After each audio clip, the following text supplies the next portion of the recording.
지지난주에 이제 우리 계시록의 말씀, 아멘 할렐루야 말씀을 드렸습니다. 우리가 하나님께 할렐루야라고 외칠 수밖에 없는 이유는 하나님께서 그 지혜와 능력과 권세로 하나님이 찬양받기에 합당한 일들이 곳곳에 놓여 있는 거예요. 우리 눈에는 좋고 나쁨이 있고 선과 악이 있어 보지만 하나님의 지혜와 섭리는 그 모든 것을 할렐루야 찬양하게 만드는 것이었어요. 그래서 우리 인생은 찬양해야 되는 가만히 넋놓고 있는 요한과 또 우리들에게 보좌에서 나는 음성이 명령하죠. 찬양하라. 너의 상황과 상관없이 찬양하라. 왜요? 그와 관계 속에서 우리가 예수 있게 어떤 사건과 상황이 우리를 할렐루야 찬양하게 하는 게 아니라 내가 그분을 믿고 신뢰하기 때문에 할렐루야 찬양하는 것이죠. 비록 상황이 이런다 할지라도 우리 하나님이시니까 할렐루야입니다. 비록 내가 상황이 아프고 힘들고 절망적인 상황이지만 우리 하나님이시니까 할렐루야입니다. 그리고 그것이 나를 통해서 나에게 이루실 하나님의 임무와 부탁이 있다는 것을 우리가 안다면 우리는 어떻게 해야 되지? 아멘 해주면서 맡겨보십니다. 아멘 하는 것입니다. 그러면 어떻게 돼요? 하나님의 놀라운 능력과 영광이 나에게 사건이 된다라고 말씀드렸습니다. 그냥 모든 사람들이 울려 퍼지는 찬양 속에 나 혼자 동떨어진 섬처럼 있을 수 있잖아요. 나 혼자 외롭게 지낼 수 있잖아요. 아무 상관없는 그냥 구경꾼일 수 있잖아요. 그러나 이제 우리가 아멘 할 때 이 예배도 우리가 주인이 되는 거예요. 손님처럼 왔다 가는 사람이 아닌 거예요. 이 교회는 여러분 주인입니까? 손님입니까? 이 교회에 대해서도 여러분 아멘이셨습니다. 여러분의 삶의 상황에서도 아멘이셨습니다. 이것이 나에게 사건이 되고 나에게 기적이 되야죠. 진실로 우리의 마음속에서 아멘으로 하나님께 나아가는 저희들 되길 바랍니다. 그 주의 종이오, 주의 여종이오, 말씀대로 내게 이루어지입니다. 이런 고백으로 여러분 기적을 취하시기를 축복합니다. 물 위를 걸어가시기를 축복합니다. 이렇게 모든 삶에 있어서 할렐루야를 외치며 나의 삶에 그것이 나의 고백으로 아멘으로 받아들이는 사람의 입에서 사라지는 말들이 있다고 했죠. 기억나세요? 그때 이랬어야 했는데, 그때 저랬어야 했는데 라는 말 대신 무엇으로 바뀌는 거죠? 그때 그랬기 때문에. 이제 우리들이 입에서요, 사라져야 돼. 그때 그랬어야 되는데 하면은 사람도 원망하고 하나님도 원망하는 거잖아요. 근데 그때 그랬기 때문에 내가 좀 더 진일보하게 되었다. 좀 더 내가 깊은 사람이 되었다. 그렇기 때문에 내가 하나님과 가까워졌다. 그렇기 때문에 내가 영생 기쁨을 누리게 된다. 이래 우리 입술이 이제 바뀌게 되는 것입니다. 하나님께서는 우리 인생에서 이런 여러 가지 많은 상황들을 우리에게 제시하는 이유가 뭐냐면 우리를 거룩한 자로 만들기 위해서 아니겠습니까? 그렇습니까? 안 그렇습니까? 우리의 삶이 필요한 것은 정말 보기도 싫고 경험하기도 싫은 바벨론이 우리 앞에 있는 이유는 뭐냐면 우리를 거룩한 자로 만들기 위한 하나님의 계획 때문에 그래요. 천사가 우리를 돕는 존재죠. 긍정적으로. 마귀도 바벨론도 우리를 부정적이지만 우리를 다듬는 존재로 하나님이 도구로 사용하시는. 그러니 우리가 할렐루야 아니죠. 우리를 거룩하고 흠없는 존재로. 그래서 성경은 거룩한 신부라고 표현합니다.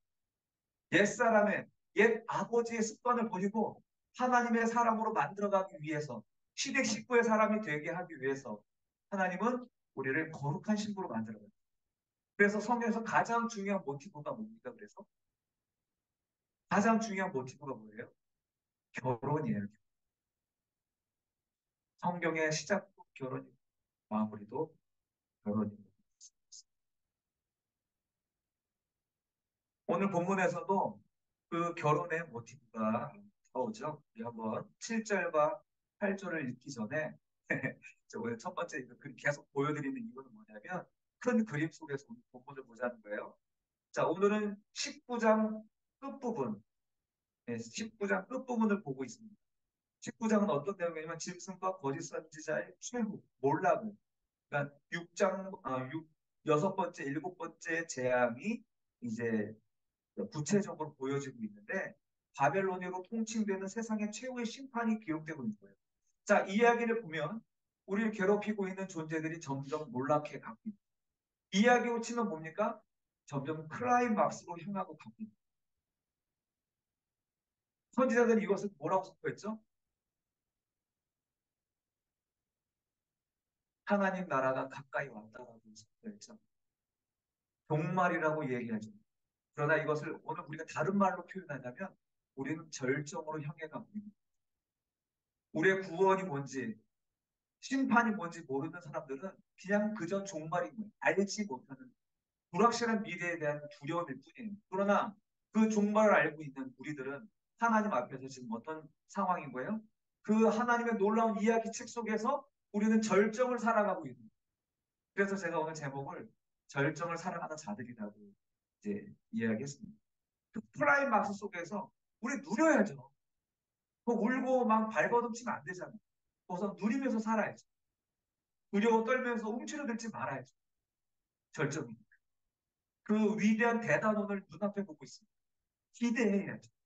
이게 성도들이 갖는 감성입니다. 여러분 이런 감정에 충만해지기를 축복합니다. 자, 이런 분위기 속에서 지금 결혼 이야기가 여기서 등장해요.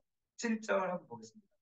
우리가 즐거워하고 크게 기뻐하며 그에게 영광을 돌리세. 어린 양의 혼인 기약이 다가왔대요. 그런데 그 뒤에 뭐라고 표현합니까? 그의 아내라고 이야기하죠. 혼인 기약이 다가왔는데 웬 아내? 혼인해야 아내 아닌가요? 여러분 기억하시나 지지난주에 말씀드린 거. 이스라엘 풍습의 결혼 풍습을 이해해야 된다. 그래서 성경에 이스라엘 풍습의 내용들을 기반으로 해가지고 기록이 됩니다. 그래서 먼저 정혼할 때 요셉과 마리아가 정혼 상태였잖아요. 우리는 약혼하면 아직 부부가 아니지만 이스라엘의 정혼은 부부예요. 법적인 부부예요. 그래서 공식적으로 아내요 남편이고요.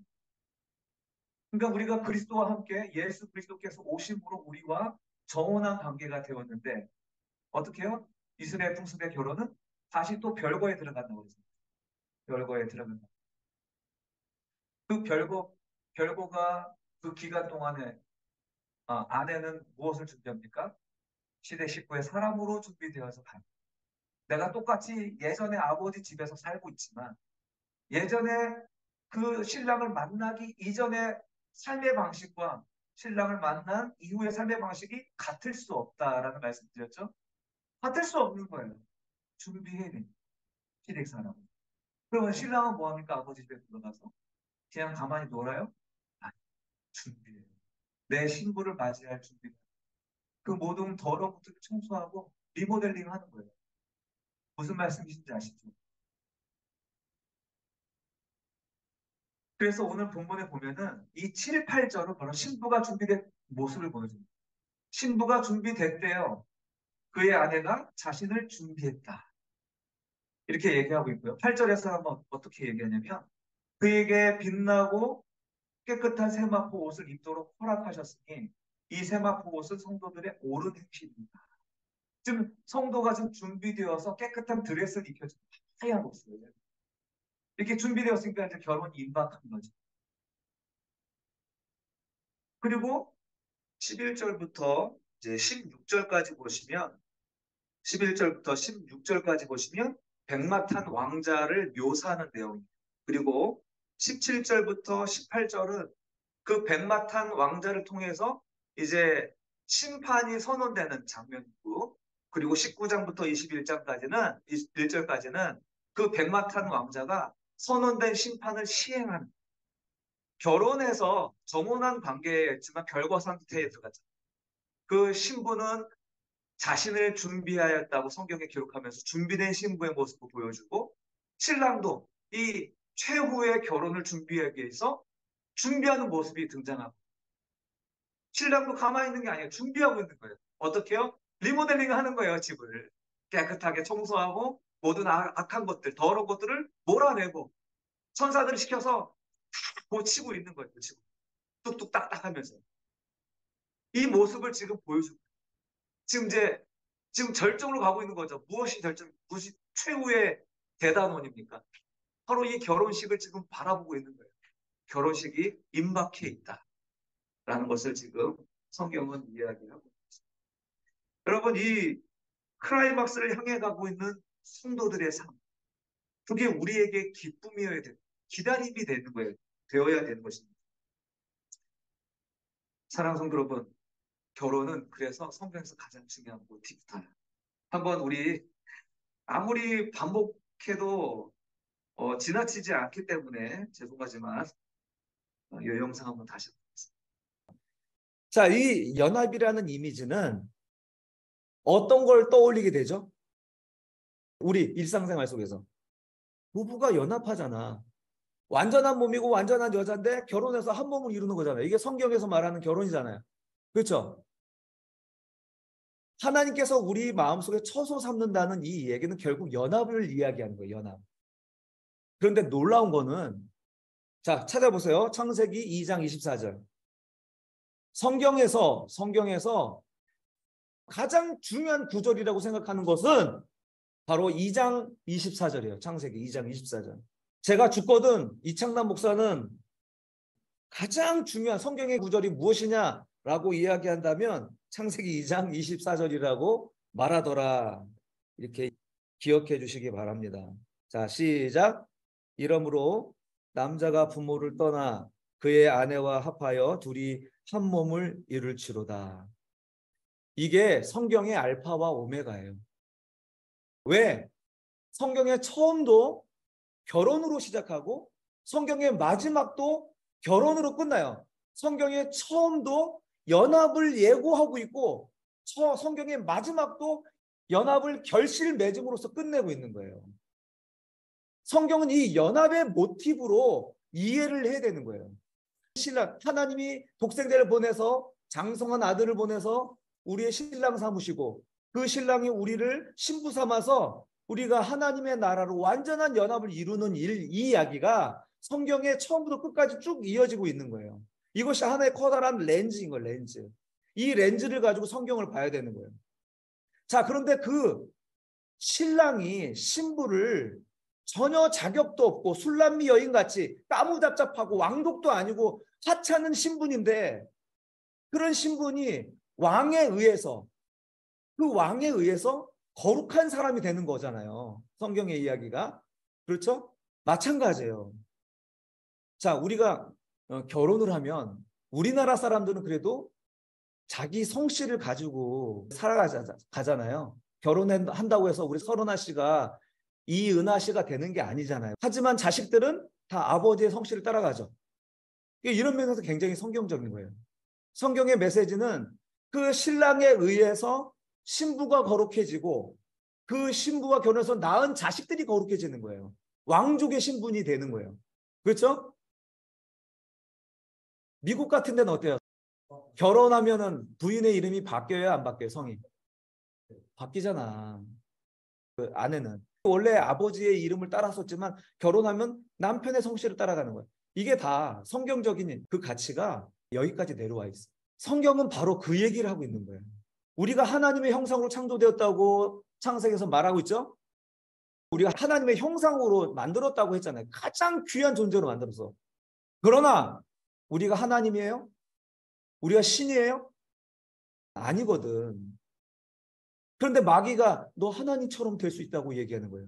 누구 없이, 하나님 없이. 이건 전혀 말이 되지 않는 거예요. 남편 없이, 솔로몬이랑 왕 없이 술람미 여인이 스스로 왕자를 얻을 수 없는 거예요. 근데 사탄이 어떻게 얘기를 해요? 네가 저 선악을 알게 하는 나무 열매를 먹으면 네가 하나님처럼 된다는 거예요. 하나님 없이 하나님처럼 된다는 거예요. 이게 잘못된 거예요. 그런데 하나님의 마음속에 뭐가 있어요? 나를 통해서 너가 신 같은 존재가 되게 해주겠다는 거예요. 하나님의 계획은, 하나님의 큰 틀은 당신이 신랑이 되셔서 자격도 없고 먼지 같은 인간을 하나님의 반열에 끌어올리려는 계획이 처음부터 있었다는 거예요. 근데 마귀는 사람들의 마음을 시험해서 기다리지 못하고 자기 힘으로 살게끔 자꾸 유혹하는 거죠. 이게 성경에서 일어나는 일들이에요. 마귀는 계속 유혹하고 하나님은 계속 찾으러 다니고, 마귀는 유혹해서 사람들 곁길로 나가게 하고 하나님 계속 우리를 부르시고. 여러분, 이런 관점, 결혼의 관점에서 이해를 하면 성경이 은혜가 아닌 게 없는 거예요. 하나도. 우리가 윤리와 도덕적으로 성경을 보면 절대로 안 되는 거예요. 왜? 윤리와 도덕적으로 가면 어떻게 돼요? 필연적으로 내가 잘해서 내가 받을만 하니까 내가 신부가 됐다라고 얘기하는 거예요. 내가 받을만 하니까 내가 하나님의 형상을 입었다라고 얘기하는 거예요. 전혀 그게 아니에요. 우리는 오로지 왕에 의해서 우리가 왕족이 되고 하나님에 의해서 하나님의 형상이 완성되는 거예요. 그러니 은혜가 아닌 게 어디 있습니까? 우리의 것이 들어갈 게 뭐가 있습니까? 그래서 그런 의미에서 창세기 2장 24절은 성경의 알파와 오메가예요. 처음과 끝이에요. 끝. 자, 하나님께서 아담과 하와를 창조했을 때 아담은 완전한 사람입니까? 완전하지 않은 사람입니까? 완전한 사람이죠. 그런데 왜 하나님은 너희가 부모를 떠나 둘이 뭐라고 해요? 둘이 뭐라고? 한 몸. 그러니까 둘이 연합하지 않으면 완전하다는 거예요? 완전하지 않다는 거예요? 완전하지 않은 거야. 그러니까 지금 아버지도 없고 부모도 없는 아담에게 이 이야기를 한 것은 그저 결혼 이야기 하기 위해서 우리에게 이 말씀을 주신 게 아니라 바로 이와 같이 네가 한 신랑을 통하여서 이렇게 한 몸이 이루어지게 될 날이 다가올 거야 라고 얘기하는 거예요. 그게 언제예요? 이 혼인식이 일어나는 날이 언제예요? 바로 하나님의 안식의 때죠. 6일날 창조하고 나서 자 하나님이 안식하셨다 하고 나서 이 결혼 이야기가 나오는 거잖아요. 그렇죠? 자 안식의 때는 어떤 날이에요? 아빠가 일하고 나서 일요일날 그냥 쉬는 날이에요? 자빠져 자는 날이에요? 아니에요. 따라합시다. 자녀의 성숙을 위해 일하는 날. 하나님은 안식일 때 그냥 쉬시는 게 아니에요. 쉬시는 거지 물론. 그런데 그 쉼이 뭐예요? 자식에게는 성숙을 위해서 일하시는 날인 거예요. 그래서 예수님이 뭐라고 그래요? 안식일 날 넌 왜 병을 고치고 자꾸 일을 하냐? 바리새인들이 자꾸 그러니까 예수님이 뭐라고 그래요? 내 아버지도 지금까지 일하시니 나도 일한다라고 얘기하는 거예요. 그러니까 하나님이 아담과 하와를 창조한 이후에 지금까지는 어떤 시대냐면 안식의 시대인 거예요. 안식의 시대. 이 안식의 끝은 바로 신랑이신 예수가 교회와 완전한 연합을 이루어서 처음 이야기했던 것처럼 우리의 영혼의 도성에 우리 안으로 들어와 좌정하시고 우리와 하나가 되시는 그 날이 완성되는 것이 계시록의 말씀, 21장의 말씀입니다. 이제 하나님께서 호세아를 통해서 당신의 마음을 우리에게 보여주신 거예요. 그날에 그녀가 쉬운 성경으로 나를 가리켜 내 남편이라 할 것이며 다시는 바알을 가리켜 내 남편이라 하지 않을 것이다. 나 여호와의 말이다. 그녀가 다시는 바알의 이름을 부르지 못하게 하겠다. 백성들도 바알의 이름을 부르지 않을 것이다. 내가 너를 나의 영원한 아내로 맞아들이겠다. 너를 정의와 공평으로 대하고 너에게 사랑과 긍휼을 보여주겠다. 내가 진실함으로 너를 아내로 맞아들이겠다. 그러면 너도 내가 여호와임을 알게 될 것이다. 여러분, 아까 이제 우리 7절, 8절 보면은 마치 그 아내로서의 준비를 아내 스스로 하는 것처럼 보이죠. 아내가 준비하는 건가요? 아, 그렇지 않아요. 아까 16절에서 얘기한 것처럼 내가 너를 다시는 바알을 가리켜 내 남편이라고 못하게 할 거라는 거예요. 하나님이 그렇게 하시겠다. 지난주에도 읽었듯이 계시록 21장 2절에 보면은 하나님이 준비한 신부가 하늘에서 내려오잖아요. 사람이 준비한 게 아니고 그 신부도 하나님이 준비하신 성경에서 가장 중요한 모티브예요. 결혼이. 그러니까 우리가 결혼 생활을 가리켜 하나님과 어떻게 연합한다, 어떤 그런 성적인 모습으로 상상하면 안 되고요. 결혼은 하나님과의 연합을 이야기하는 가장 좋은 하나님의 스토리텔링인 거예요. 그러니까 우리는 기대를 하는 거죠. 우리가 하나님과 어떻게 연합을 하게 될지. 우리가 하나님과 어떻게 나는 너가 되고 너는 내가 되고 하는 그것이 어떻게 될지 우리는 몰라요. 그러나 그것을 기대하는 거죠. 그러나 그 맛을 어디서 경험하는 거예요? 결혼한 부부를 통해서 경험하는 거예요. 결혼하면 육체적인 하나를 통해서 하나가 되는 것을 경험하는 거예요. 그리고 말을 통하여서 대화를 통하여서 하나가 되는 것을 경험해요. 그리고 우리 영적으로 신앙적으로 같은 곳을 바라보면서 하나가 되는 것을 경험해요. 이런 것을 경험하게 될 때 우리는 신령한 하나님의 나라를 경험하게 됩니다. 근데 그것을 경험하지 못하게 되면은 결혼을 했음에도 불구하고 지옥을 경험하는 거죠. 여러분, 우리는 진짜 이 결혼을 통하여서 정말 하나님과의 연합의 그 진정한 엄청난 쾌락을 기대하게 되는 거죠. 여러분, 이렇게 신랑이신 예수께서 역사의 한 시점에 이 땅에 초림해 오셨어요. 오셔서 과거와 현재와 미래의 모든 성도, 즉 신부와 교회와 정혼한 사건이라고 이야기할 수 있겠습니다. 그때 사람들이 세례 요한을 열광하면서 당신이 그리스도입니까? 막 그러죠. 나는 그리스도가 아니다 라고 얘기하면서 이런 비유를 합니다. 이런 비유를 해요. 요한복음 3장 28, 20, 30절 보면은 내가 말한 바 나는 그리스도가 아니요 그의 앞에 보내심을 받은 자다. 그것을 증언할 자인 너희야 라고 이야기하면서 뭐라고 해요? 신부를 취하는 자는 신랑이지만 서서 신랑의 음성을 듣는 친구가 크게 기뻐하나니 나는 이러한 기쁨으로 충만하였다. 이게 뭐라고 얘기하는 거죠? 자기를 이 결혼식의 들러리로 얘기하는 거예요. 나는 신랑 친구로서 결혼 들러리로서 나는 이 기쁨에 충만하다. 나는 신랑이 아니다. 신랑은 누구라고요? 그리스도라고 얘기하는 거예요. 이 초림의 사건이 바로 우리 교회와 정원한 그 위대한 사건이 바로 예수 그리스도의 초림이라는 거예요. 오셔서 우리를 대속하여서 값을 지불하신 이런 결혼 과정 속에서 우리가 서 있는 위치가 어디인지 정확하게 이해하셔야 돼요. 우리는 어느 위치에 살고 있는가? 그 그리스도의 초림과 재림 사이에 살고 있는 거예요. 그리고 정운한 그리스도와 그리고 별거 중인 세상 속에서 신부로 준비되어져 가는 그런 모습이라고 이야기할 수 있죠. 자, 우리는 어느 위치에 있는가 한번 보자는 것입니다. 우리가 예수 믿기 이전에는 우리는 세상에 있었죠. 삶의 자유. 그러나 예수를 딱 믿었습니다. 예수 사건을 통하여서 우리는 옛사람의 죽음과 새 사람으로 거듭나는 사건을 경험. 한번 나 자신을 한번 다 한번 점검해 보세요. 나는 지금 어느 위치에 있는가? 자, 이제 예수 믿었다면 예수로 인하여서 새 사람으로 거듭난 자인데 그럼 나는 지금 어느 위치에서 별거하고 있는 거죠? 별거 중인 것이죠. 그러나 삶의 자리는 어디예요? 여전히 세상인 거예요. 그러나 나중에 주님 오시는 그 자정에 우리가 모르는 때에 오셔서 혼인잔치로 인도하기 위해 오셨을 때 우리는 이제 혼인잔치를 통하여서 신천신지로 들어가는 것이죠. 새하늘과 새 땅. 가장 좋은 단어는 이단들이 있어요. 네.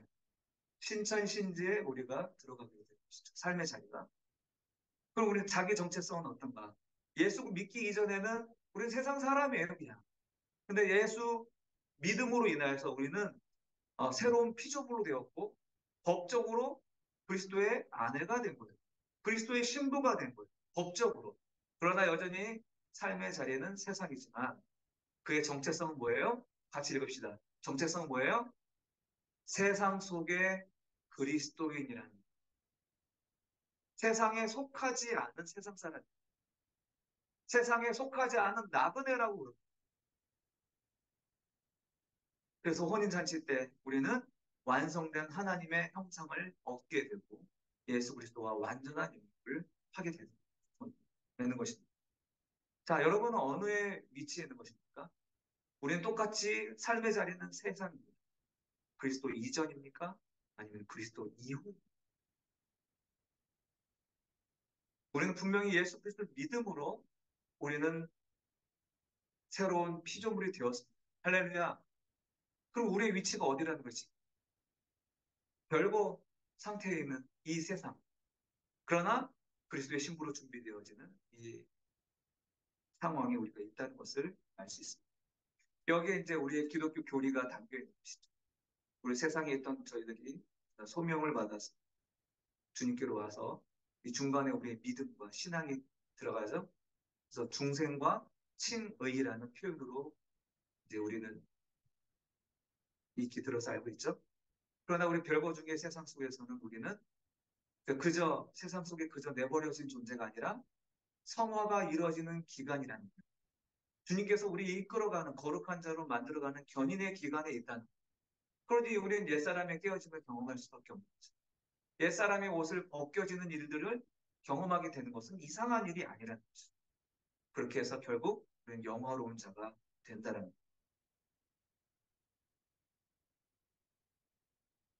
사랑하는 성도 여러분, 우리는 지금 어느 지점에 있는지 이것을 아는 것이 매우 중요합니다. 그래야 우리가 가치를 어디에다가 던질 수 있는가, 던지게 되는가 하는 것이죠. 여러분의 가치를 어디다 던지고 있습니까?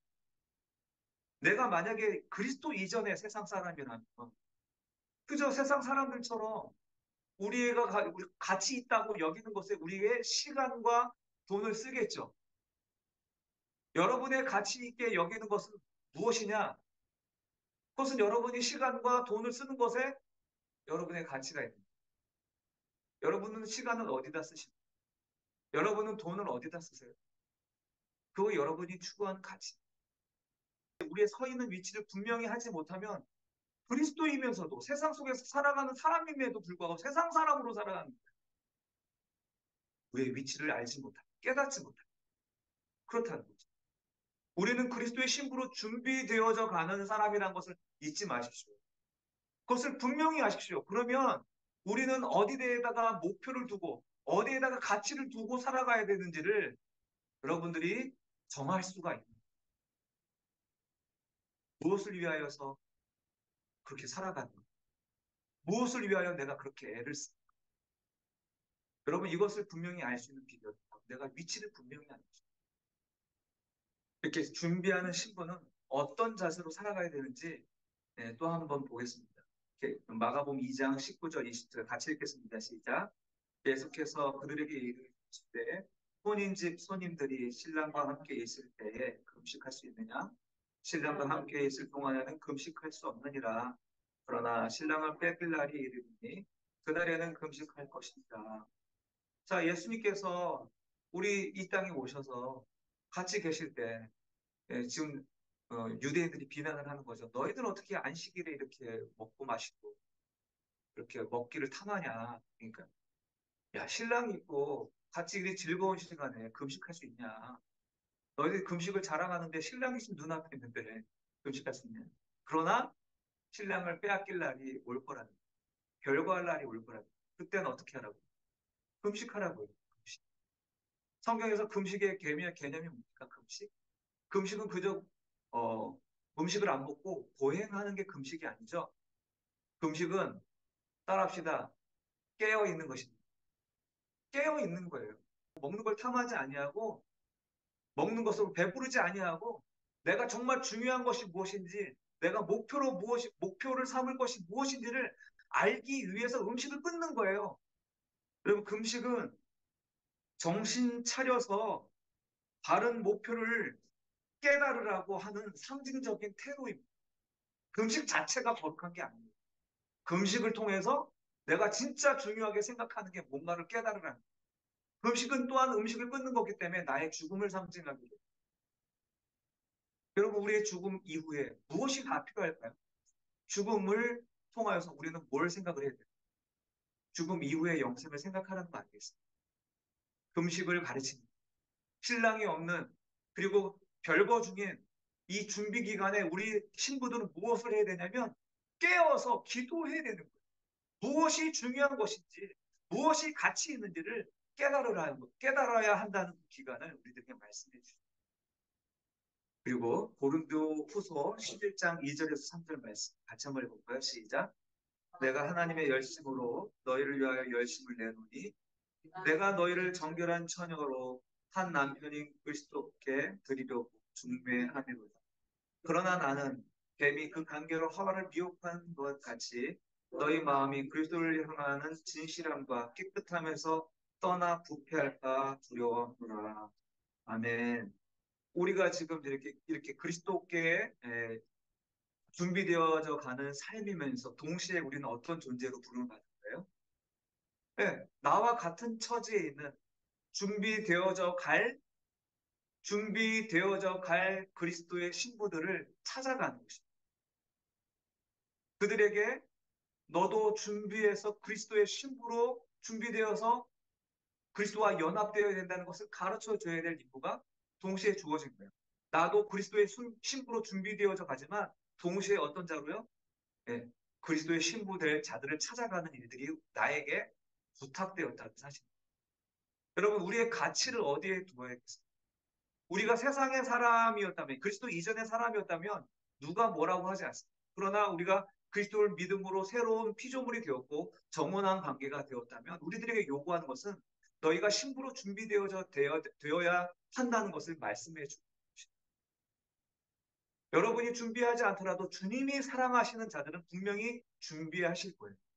여러 가지 사건, 사고, 또 내가 잘 되고 형통하고 하는 것들, 그 모든 것들은 결국은 나를 거룩한 신부로 만들어 가시는 하나님의 열심이라는 사실입니다. 우리는 무엇을 배워야 돼요? 잘 되고 형통할 때 하나님을 배워야 돼요. 힘들고 어려울 때 무엇을 배워야 되는 거예요? 하나님을 배워야 돼요. 하나님의 뜻을 우리가 깨닫고 정신 차려서 목표를 분명히 하고 가치를 거기에 두고 거기에 투자하고 거기에 삶을 드리는 것입니다. 사랑하는 성도 여러분, 우리가 그리스도의 신부로 준비되어져 가는 그런 세상 속의 그리스도인이라는 우리의 목표를 분명히 하는 저희들이었으면 좋겠습니다. 이제 말씀을 마무리하겠습니다. 우리 세 가지만 기억했으면 좋겠습니다. 우리가 서 있는 위치를 깨달으십시오. 우리가 세상 속에 있지만 세상 사람입니까? 세상에 속하지 않은 세상 속의 그리스도인. 그 위치를 분명히 하시고 정원한 처녀로서 준비되어져 가는 저와 여러분이 되기를 간절히 바랍니다. 두 번째는 금식하여 깨어 기도하는 자가 되었으면 좋겠습니다. 우리는 신부로서 우리가 어떤 위치에 있는지, 어떤 정체성으로 있어야 되는지를 금식을 통하여서 알게 되는 것입니다. 이것은 정신 차리라는 상징적인 태도라고 얘기했죠. 우리는 정신 차리지 않으면 계속 세속의 물결과 물질 문명 속에서 우리는 거기에 안주하게 된다는 사실입니다. 그러니 날마다 깨어서 기도하여서 내 자리가 어디인지 내가 시댁 사람으로 준비되어져 가는 그리스도의 사람이라는 것을 항상 일깨우기를 간절히. 그리고 마지막으로 세상에 흩어져 있는 그리스도의 사람들, 그들을 찾아 그리스도께로 중매하는 자, 그런 전도자의 삶이 우리가 되어지기를 간절히 바랍니다.